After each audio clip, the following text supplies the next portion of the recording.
sigon hada grammar. So sigon hada, kay verb mo lang siya pwedeng idugtong.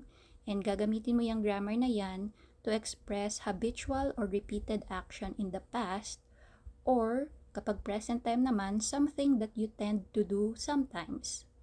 Sa English, yung term na I used to, and then sa Tagalog naman, dati, nakasanayan kong or lagi kong, tas kung ano yung bagay na ginagawa mo before. Kapag present habitual action naman yung gusto mong sabihin, so yung magiging English term niya is sometimes, sa Tagalog naman, minsan.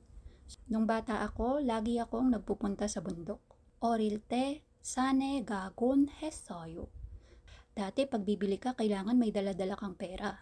예전에는 물건을 살 때 꼭 돈을 챙겨가곤 했어요. Diba nowadays, kahit yung phone na lang ang bitbit mo, as long as nandun yung card application, no, pwede mo na siyang gamitin pambayad. So sasabihin ni Speaker B, tama, these days, phone na lang ang dadalhin mo. 맞아요. 요즘에는 휴대전화만 가져가요. Minsan nagkikita kami ng kaibigan ko at umiinom kami ng kape. 친구를 만나서 커피를 마시곤 해요. Sa tuwing naiisip ko yung lugar ko, tumitingin ako ng mga larawan.